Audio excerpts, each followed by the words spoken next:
Baik, pimpinan yang saya hormati, kita langsung saja. Kita tahu bahwa daerah-daerah hari ini mengalami penurunan dana alokasi. Bahkan ada beberapa daerah yang hampir tidak lagi memiliki kemampuan untuk memenuhi kebutuhan dasar pembangunannya karena dihabiskan untuk belanja pegawai. Ada pengangkatan P3K memiliki implikasi terhadap terkurasnya dana alokasi pembangunan dan DAU.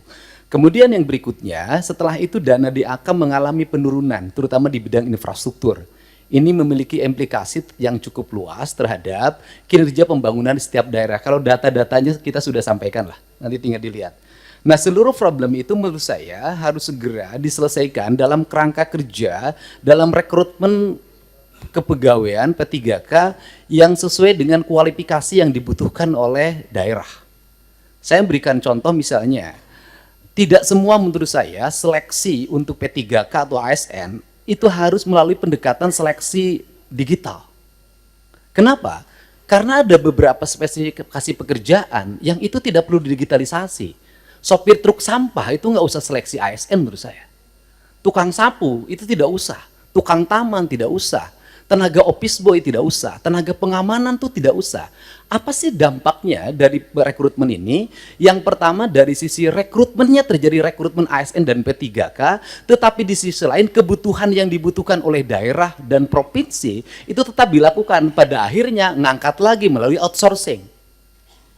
Ini pertama pendekatan. Kemudian yang kedua, bahwa BUMD pasti kualifikasinya nanti data disampaikan, ada sehat, ada dalam kategori sehat banget, ada yang dalam kategori tidak sehat.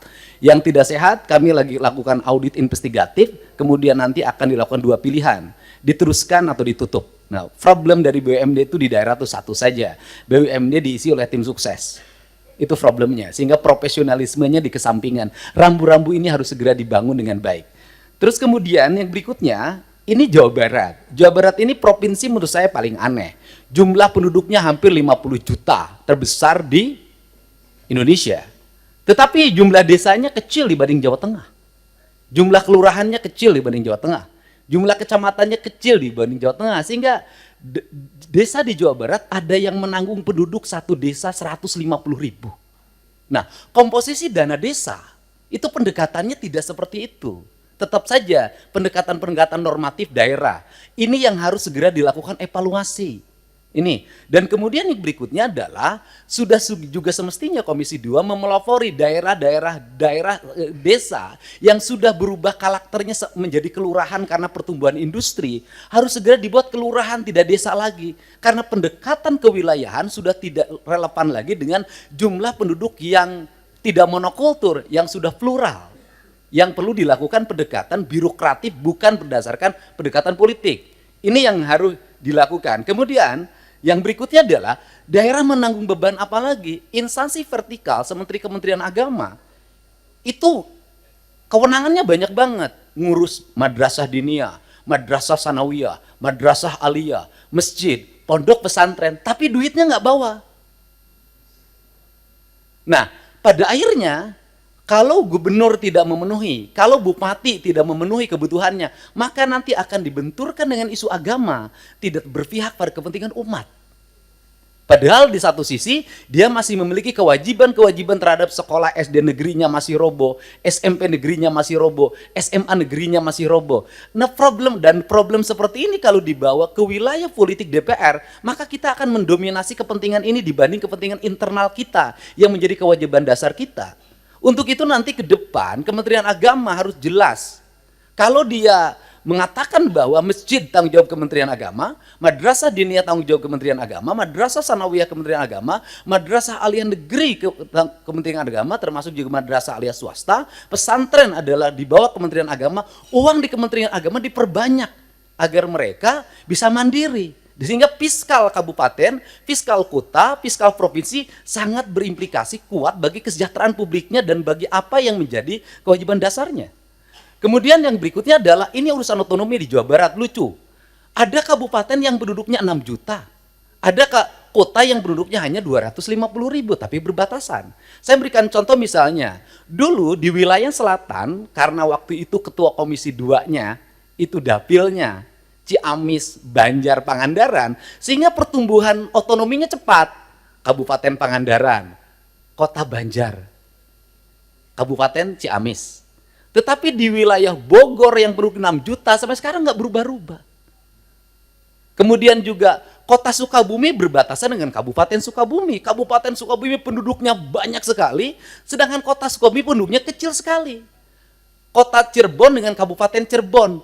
Kota Cimahi berbatasan dengan Kabupaten Bandung, berbatasan Kabupaten Barat. Kotanya kecil sekali penduduknya. Tapi di sisi lain Kabupaten Bandung penduduknya besar sekali. Fiskal ini akan lahir tidak adil. Ada kota yang mendapat alokasi relatif baik, penduduknya sedikit. Ada kabupaten yang alokasinya tidak begitu besar, penduduknya besar. Pertanyaan saya adalah ke depan bisakah dibuat inisiasi penambahan jumlah wilayah untuk sebuah wilayah?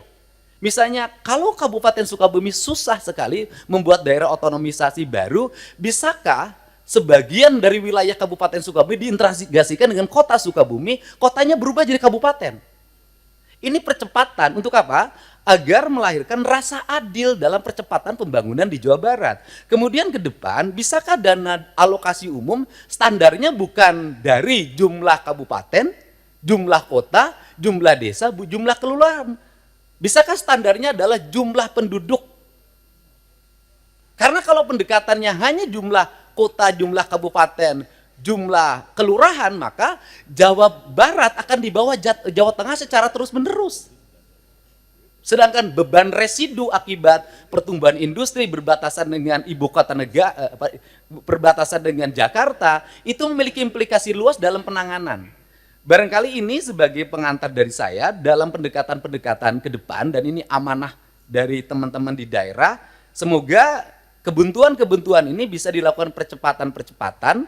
Karena apa? Karena daerah diperlukan upaya-upaya kita untuk melakukan perubahan-perubahan, tidak boleh secara terus-menerus dengan pola monoton seperti ini.